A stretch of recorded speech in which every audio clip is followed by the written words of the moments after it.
Znate vi šta sam ja naučila od Kanađana? Šta je bitno u životu? U životu je jako bitno imati dobre prijatelje, a još je bitnije imati dobrog računovođu. Dobar dan i dobrodošli u novi video. Neću da vam kažem da vam pokazujem šta sam kupovala, nije ovaj video o kupovini. Ovaj video je uključen sad da snimim, da kažem šta imam u vezi prethodnog videa, da odgovorim na neke vaše komentare, neću se vezivati, nema prozivanja da su komentari loši, ja uvek kažem jedan komentar nije loš, da ne zalazim u tu priču, da se ne gubim poentu. Nadovezujemo se na prethodni video u vezi naših mesečnih računa, čisto da vama odgovorim na neke stvari. Odgovorit ću i što kažem ručno, svakako na svaki komentar sigurno ću odgovoriti. Na početku videa, odmah opet da vas podsjetim, moram da insistiram na tome, stvarno mi je ono i meni malo neprijatno, ali stisnite taj subscribe, meni znači, nadam se da vama nije problem, stvarno vas ne košta ništa, tako da dugme subscribe pa da podržite Milicu. Gledam vama, učinilo mi se, Bože, da neko leži na trosedu, a znam da sam sama kući s Teodorom, a Teodora spava. Rekao, šta je sad kad ono mede naskočila? Evo je, tačno zna kad snimam i dolazi. Giba me snima, sama snimam. Vidjet ćete kako raspakujem, ovo ne navodim cene, sve ovo što sam kupila košta $100. Eto, stanje u kući je realno, kao što vidite haos je svuda, ništa nisam spremala, upalila kameru i krećemo sa snimanjem. Imam ovde, to ću staviti, moram da idem tamo u plakar da nosim na drugu stranu. 6K, ovdje ima 5, 6 sam kupila kutija, našla na sniženju da je $5, tako da zato sam uzela. O čemu se radi? Moj prethodni video nije bio,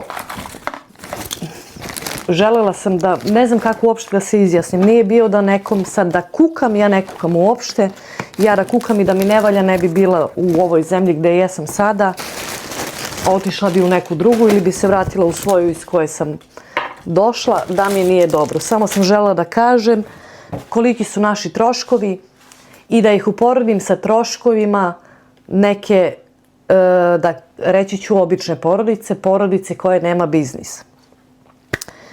I da motivišem ljude koji slušaju priče da u Kanadi nije lako da se živi, pa je teško, pa je vreme prošlo, sve to stoji, teže je vreme nego što je bilo pre 20 godina.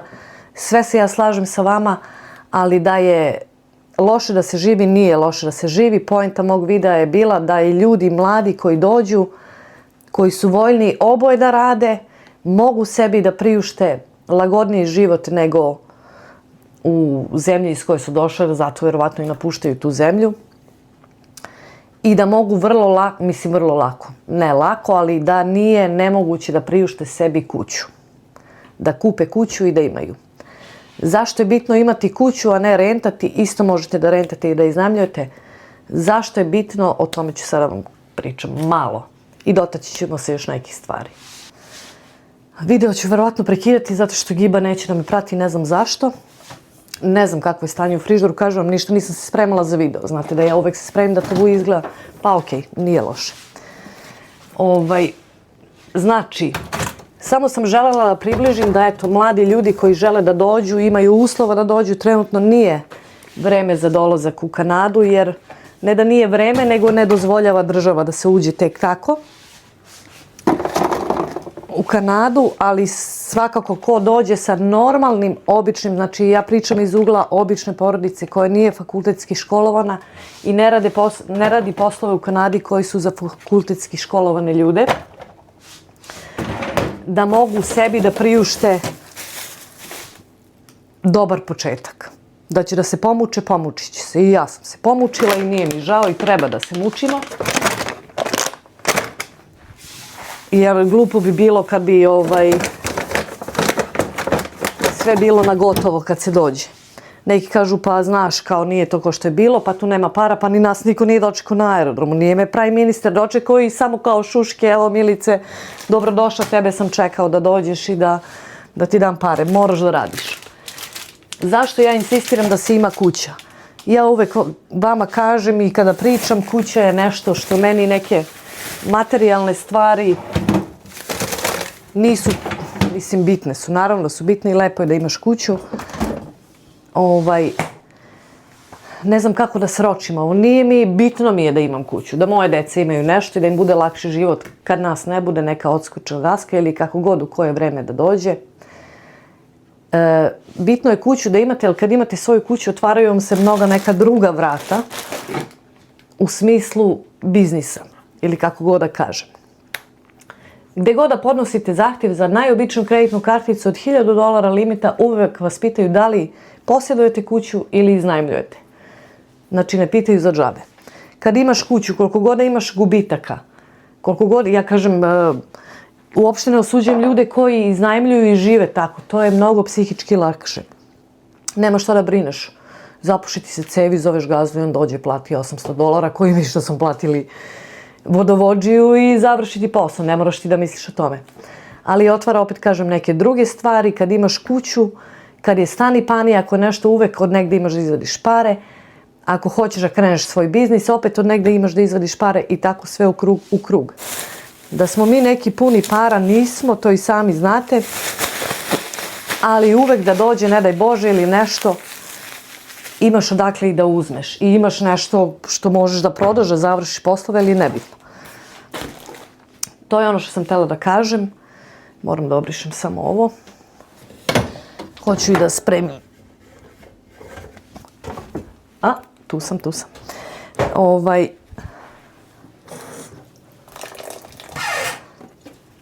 To je ono zašto je bitno da imaš kuću. Rekli ste mi, nisi spomenula stanare na kraju videa, nisi spomenula stanare da i od njih imaš prihod i to ide u štek. Ne ide to u štek. Znači ja što sam vam rekla, mi neki štekove ni nemamo. Nemamo ni dugova, osim kredita za kuću, jednu za sada. Spominjali ste i drugu kuću u komentarima, druga kuća još nije krenula da se naplaćuje, znači nije zvanično naša.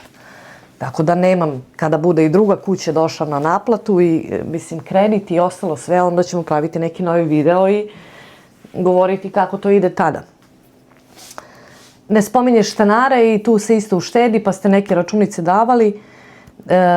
Ja sam, znači, bazirala se na one osnovne račune sa najvišom cifrom koju mogu da se plate i htjela da prikažem da ljudi to sebi mogu da priušte. Bez nekih većih problema. Opet zavisi, možda neko, naša kuća, ja uvek kažem u selu. Ovo nije selo. Ja sam u Borči živjela u Srbiji, tako da mi je ovo bolje od Borča. Eto, ali ja uvek kažem selo i nije blizu nekog, nije blizu Toronto, tako da je prihvatljivija kuća. Sad vi ako očekujete da ćete sa nekim poslovima koji nisu plaćeni dobro, ako niste fakultetski obrazovani i radite takve poslove da biste primali takvu platu, mislim, stvarno bi onda očekivanja bila nerealna da možete kupite kuću. Pa ne mogu ni ja da kupim kuću u Torontu. Niti mogu da je očekujem. Ja nisam iz onog prethodnog mesta, ja sam htjela da ostanem, meni bi bilo mnogo lakše zbog dece da ne moraju da se sele i da opet menjaju sredinu, nisam mogla da priuštim. Mogla sam da priuštim u lošem delu grada i da ne sam da izađem na ulicu uveče. Znači moramo biti realni, ne mogu sada pričam neke bajke i ne znam ni ja šta. Znači, kažete nisam spomenula da imamo prihode i od te kuće, imamo, ali imamo i rashode. Ja vama nisam ni spomenula da meni dete ide na fakultet i da tu imam isto troškove, drugo dete mi ide u školu. Znači nisam spomenjala neke druge troškove. Ja sam se bazirala samo na račune i da prikažem to da je prihvatljivo da i nije neizvodljivo da mogu dvoje, znači porodica četvoročlane, da dvoje rade normalno, da mogu da priušte sebi čak i da posjeduju kuću. Zašto sam spominjala na početku videa knjigovođu? Zato što mi je jako bitno da imate dobru knjigovođu. Znači, i sad nas nekad ljudi pitaju zašto ne otvorite neki privatni biznis ili nešto, pa mi, kad ja pogledam, pa mi imamo biznis, ja imam kuću koju rentam, imam YouTube koji je isto biznis, tako da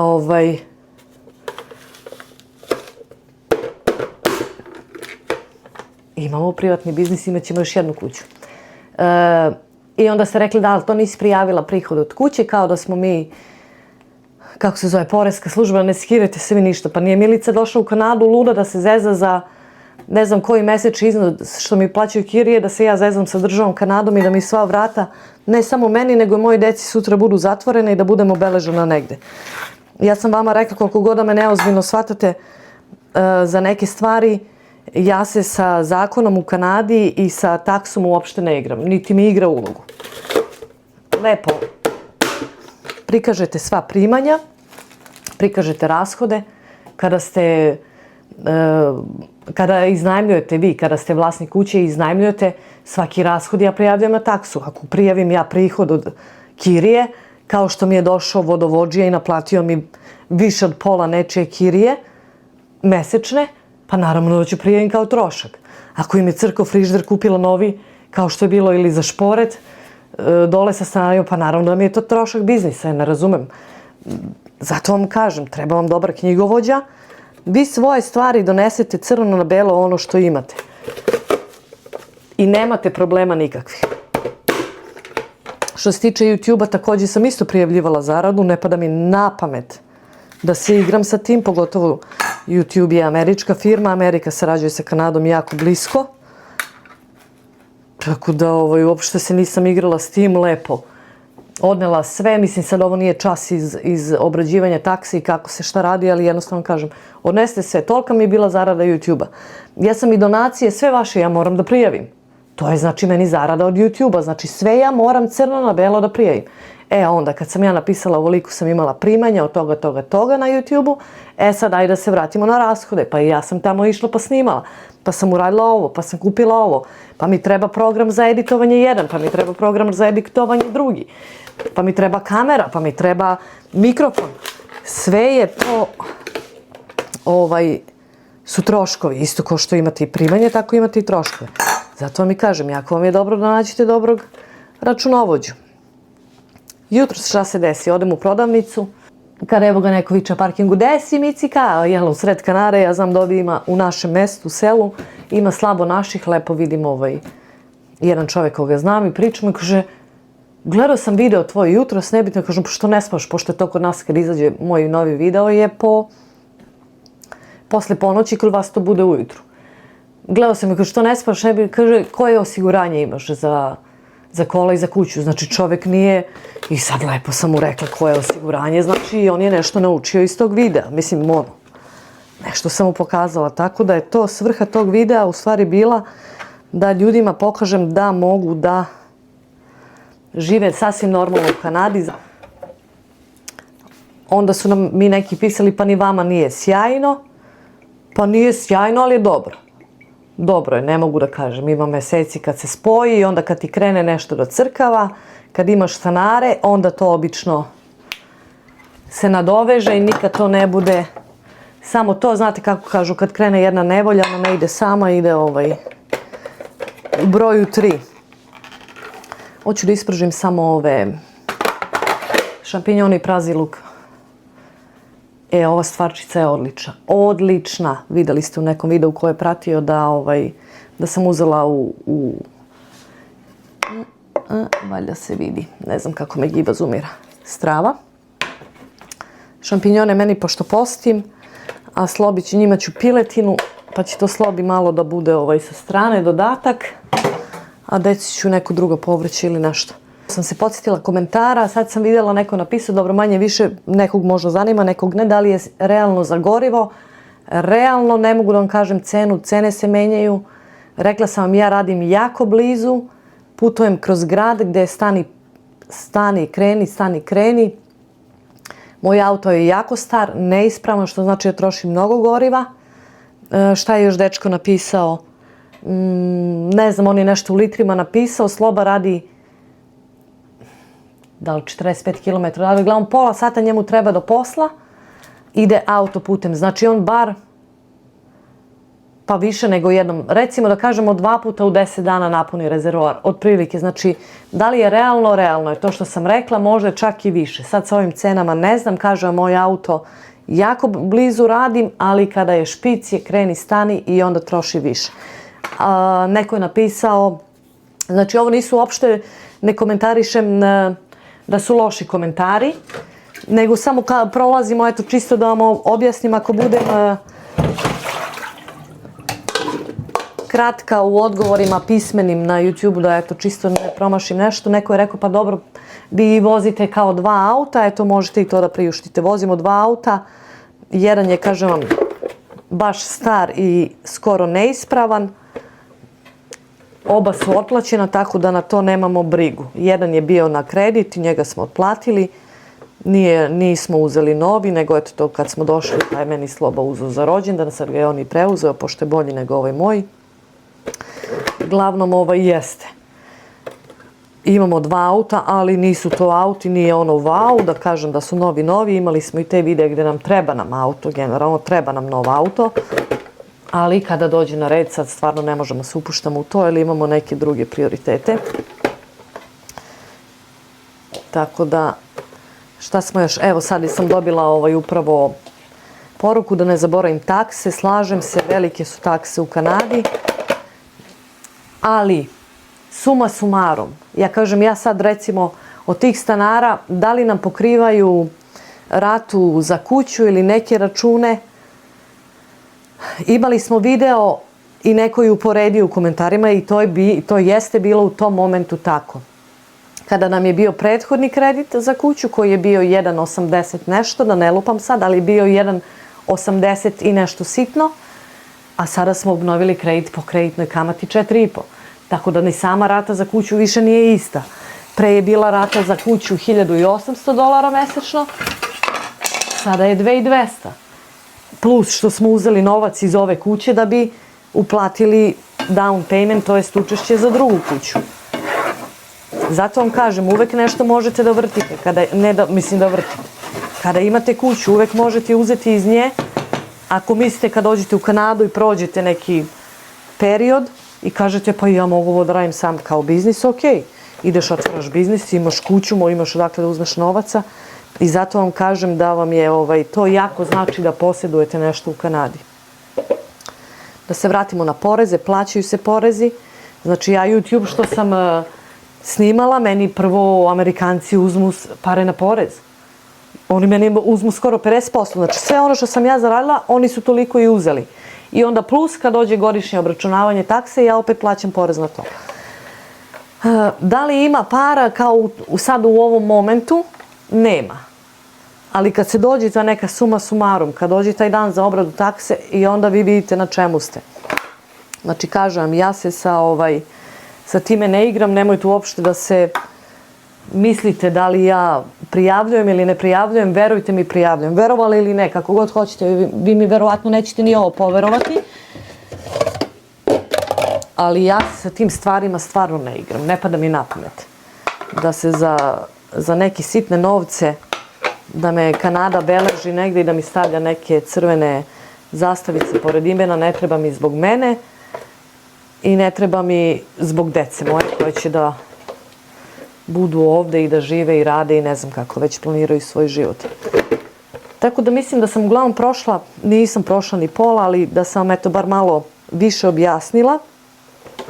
Kažem, ne smatram da nemam ni jedan komentar loš i ja razumem da vi ne razumete. Ja nekad mami i tati mojima ne mogu da objasnim neke stvari kako se rade u Kanadi i kako to sve funkcioniše i znam da ne razumeju jer je to tamo sasvim neki drugi način života. Tako da drugari, ostajte dobro. U ovom momentu kad snimam video nemam još 10.000 subscribera, u ovom momentu kada snimam video. Nadam se da u momentu kada vi budete gledali ovaj video će biti. Osjetite se slobodni da čestitate u komentarima. Jako mi je drago da smo zajedno došli do ovoga. Jako mi je drago da razumete, da sam, ako ne razume, da sam uspjela da objasnim neke stvari, bar donekle. Ali eto, kažem vam, ako vam, ne na mom kanalu, na bilo kom kanalu, o bilo kojoj sferi života da se priča, ako vam nešto nije jasno i mislite da je laž, pre nego što napišete komentar, malo izguglajte. Možda to je neko ko priča, možda stvarno priča istinu. Koliko god to nerealno zvučalo i nemoguće. To je recimo jedna od stvari koju sam ja naučila u Kanadi, da ništa nije nemoguće i sve što mi izgleda je nerealno zato što smo vaspitani u nekom drugom svetu, u drugoj zemlji gde uopšte sistemi ne funkcionišu isto, tako da verujte mi da je moguće. Svima vama koji dolazite u Kanadu, ne sekirajte se ništa, jeste teže nego što je bilo, ali je lakše možda nego u zemlji iz koje dolazite. Po komentarima vidim, pisali ste mi, znam da je teško. Poenta mog videa nije bila da se hvalim, žalim. To je jednostavno realnost i htjela sam eto ljudima da približim kako to izgleda iz našeg nekog ugla. Ako vas zanima biznis video možda, ajde kad krenu i ova druga kuća kad krene da se renta i kada to bude, ali to je već malo dalje od današnjeg datuma, jako dalje, možemo i o tome da pričamo, ali verujte mi, ako možete, priuštite sebi kuću, ne iz razloga da bi neko rekao, eto, imaš kuću, uspeo si u životu, nego vam otvara neka druga vrata, daje vam neki osjećaj, neke druge sigurnosti, tako da verujte mi, eto, ako možete, znam da je manje glavobolja kada iznajmljujete i ne brinite se u ničemu, ni o čemu, nego da posjedujete svoju kuću, ali verujte mi da znači jako. Ostajte dobro do nekih novih videa i avantura. Vidimo se. Ćao!